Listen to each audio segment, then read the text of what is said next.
না, আব্দুল আখের ফকির। আমার বাড়ি লস্করাটিকা। রাস্তায় গাড়ি খারাপ হয়েছিল, মালটা আর এক গাড়ি পাল্টাতে লেগে 24 ঘন্টা পার হয়ে গেছে। এই জন্য আমার মালটা এখন খেতে বসছে না কেউ। আমাকে গড়িয়া ব্যাগে নামাইতেও দিচ্ছে না, আমাকে গড়িয়া ব্যাগ নিতে বলছে। আমি এখন কি করবো? আমি তো ফকির, রাস্তার ফকির হয়ে যাবো। যে মাল বসে গেছে।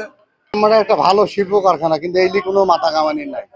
দেশে চোরচুপটা বেশি হয়ে গেছে, হওয়ার কারণে সাধারণ লোক আমরা মরে যাচ্ছি, বড় বড় রাবুক বলের আর বড় লোক যাচ্ছে। আমরা তো আমার গুমর দিচ্ছে না, কখনো বলছে কিনবো 1400-1500, আসি কিনছে 400-500 টাকা। তাহলে আমরা কিনে নিয়ে আনি, আপনার 800-900 কিনে নিয়ে আনি, এমন ধরেন আমি বেশ চাচ্ছি নি, লবণ দিচ্ছি, ফেলে দিচ্ছি, পচিয়ে যাচ্ছে, ফেলে দিচ্ছি। তাহলে এখন আমরা কি করবো? আর ব্যবসা করবো না। এই ধরনের চামড়া ব্যবসা করা যাবে না। খাসির চামড়া 10 টাকা পিস, তাহলে আপনি ফকিরে দিবি কি, ভ্যান ভাড়া দিবি কি? আর খাজনা হলে 5 টাকা একটা চামড়া। দেশে বুলার কেউ নাই, বুঝছেন? এবার আমার বহু টাকা লোক। আমি জামা নিয়ে বিপদে পড়ছি। সে এখন আমরা তো কোনো বিপদে পড়ি না, লবণ দিয়ে চেষ্টা করছি যে বাঁচানির। এখন তো মানে পার্টি পাই নাই, পার্টি পাইলে বিক্রি করার চিন্তা ভাবনা আছে। এই পর্যন্ত আমি শেষ করছি। সরকারি রেট ধরেন যে বেশি, আমরা মাল কিনে বিক্রি করতে পারছি না।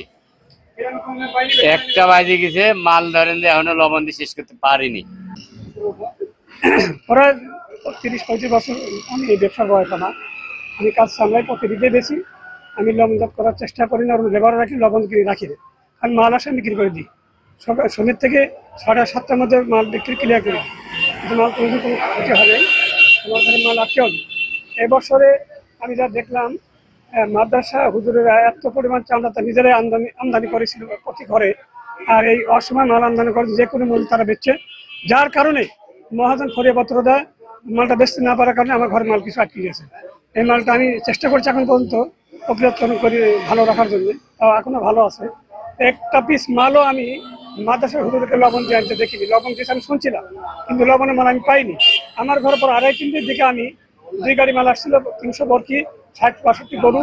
আমি গাড়ি ঘুরেই ফরিয়াকে হাত পা ধরি, 300 পিস মাল 3000 বেশি আমি হাত ধরে তার টাকা দিয়ে বিদায় করেছি। সেটা 3 দিক প্রায় অসময় মাল আনার কারণে মার্কেটে ধসে দিচ্ছে। সজন সিপিভিসি পাইপ, বাংলাদেশের 1 নম্বর এনএসএফ সার্টিফাইড সিপিভিসি ব্র্যান্ড। লবণটা যদি আমরা চামড়াতে ব্যবহার করার দরকার হয় করব, না ছাড়া আমাদের মাদ্রাসায় মোটামুটি 400 জন ছাত্র প্রতিদিন খায়, তাদেরকে খাওয়াই দিব। অনেক লবণ তো আমাদের কিনতে হয়। এটা আসলে আমরা তো ঊর্ধ্বতন কর্মকর্তা না, আমরা নিম্নস্থানের চাকরিজীবী, এবং এগুলার ব্যাপারে ঊর্ধ্বতন কর্মকর্তারাই সঠিক জবাব দিতে পারবে। প্রথমে আপনাদের ধন্যবাদ জানাই, ঈদ মোবারক জানাই। আমরা উত্তরবঙ্গের সবচেয়ে বড় হাব এটা। আমরা মনে করেছি যে এখানে চামড়া সরকারের সিদ্ধান্ত মোতাবেক এটা যেন নিরাপদে, নিরবিচ্ছিন্নভাবে, কোনো ধরনের ঝামেলা ছাড়া এখানে আসতে পারে। তো আমরা যেটা দেখলাম যে চামড়া এসছে, কিন্তু চামড়ার মধ্যে যে ধরনের যত্ন নেওয়া দরকার ছিল সেখানে কিছুটা ঘাটতি আছে। যেমন আমরা আমাদের চোখের সামনে দেখলাম যে কিছু চামড়া পচে গেছে।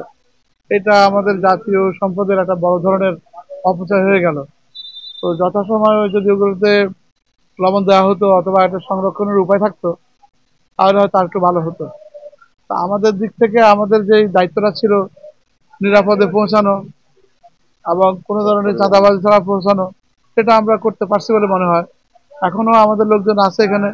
আমরা চেষ্টা করবো শেষ পর্যন্ত যাওয়া পর্যন্ত যেন কোনো ধরনের চামড়া নিয়ে কেলেঙ্কারি না হয়, আমরা শুধু খেয়াল রাখবো।